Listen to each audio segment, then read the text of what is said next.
Moin Leute, heute mal ein ganz improvisiertes, kurzes Video, weil ich habe es irgendwie über Weihnachten nicht geschafft. Das war einfach nicht machbar. Ja, also der ist jetzt so ungefähr seit 5 Kilo im Einsatz. Über Weihnachten liefen einige Weihnachtsgeschenke und das funktioniert, muss ich ganz ehrlich sagen, tadellos. Ich muss nur gucken, dass hier oben noch was drauf kommt, dass dieser Pin hier nicht rauswandern kann mit der Zeit. Ansonsten funktioniert das Ganze wirklich gut. Ich habe das Ganze jetzt auch schon fix befestigt mit einem echten Winkel und wollte euch halt mal erklären, was ich gemacht habe. Also A, habe ich mir hier einen Fleck rausgesucht, wo die Lichtschranke halt gut reinpasst hier unten. Dann habe ich das Zahnrad von der Unterseite, man sieht es glaube ich auch ein bisschen verschmälert. Das heißt, ich habe das von der Unterseite einfach mit der Feile abgeschliffen und habe das hinterher dann noch mit Schmirgelpapier im Akkuschrauber ein bisschen poliert, dass die Zähne wieder offen sind.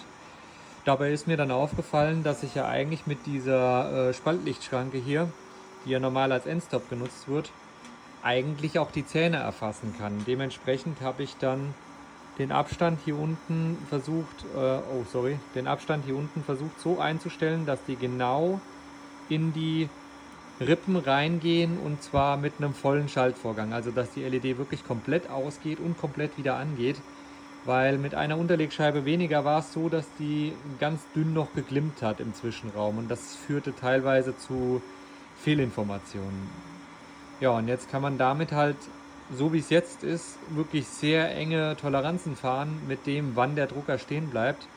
Ich habe es jetzt auf 7 mm wieder hochgestellt, aber ich war, glaube ich, bei 0,9 oder sowas um den Dreh rum, was sauber funktioniert hat. Das Ganze führt natürlich dazu, dass, wenn ihr wirklich mal ein Problem habt mit dem Druck, eigentlich sofort das Ganze stehen bleibt. Also ohne, dass das Teil wirklich verschossen ist. Gerade wenn es im Infill ist, ist es völlig egal.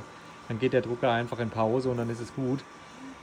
Ja, das sollte eigentlich nur so eine kleine Alternative sein zu den Kaufsensoren, weil das Ding macht nichts anderes. Und ich weiß, dass einige mit den Leuten, wo ich halt näher zu tun habe, immer mal wieder diese BMG-Klone da rumfliegen haben, weil die Förderräder ein bisschen abgenutzt sind und sie nicht mehr so fördern, wie sie sollen. Und deswegen ist das halt eigentlich die perfekte Alternative. Was ich noch gemacht habe, ich habe die originale Feder ausgetauscht gegen eine Kugelschreiberfeder, weil ich brauche ja hier nicht viel Druck.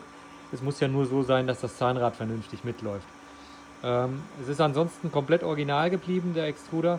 Das heißt also auch das zweite Rad ist drinne, weil das sorgt für einen saubereren Antrieb an dem Zahnrad. Theoretisch könnte man das Ganze auch anders erfassen, aber das hier ist für mich jetzt die einfachste Lösung.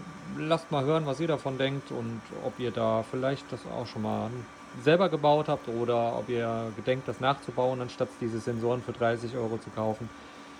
Weil es ist eigentlich ganz einfach. Also ich habe hier wirklich an der Seite einfach nur einen Gewinde rein gemacht, in den Kunststoff sogar nur. Das heißt, ich habe noch nicht mal irgendwie so eine Einschmelzhülse oder so gesetzt. Ich habe einfach mit einem 2,5er Bohrer durch die Extruderwände durchgebohrt, habe da ein Gewinde reingeschnitten, M3, und habe da dann die M3er Schraube mit den Abstandshülsen reingepackt.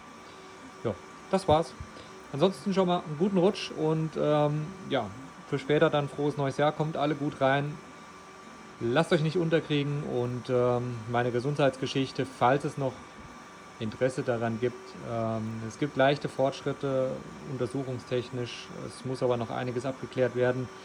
Es ist mittlerweile das ein oder andere gefunden worden, wo ich aber noch nichts zu sagen möchte, bevor das Ganze wirklich abgeklärt oder entschärft oder nicht entschärft ist, weil man muss ja nicht irgendwie alle Pferde scheu machen. Ja, dann bis zum nächsten Video. Habt eine schöne Zeit und eine schöne Restwoche.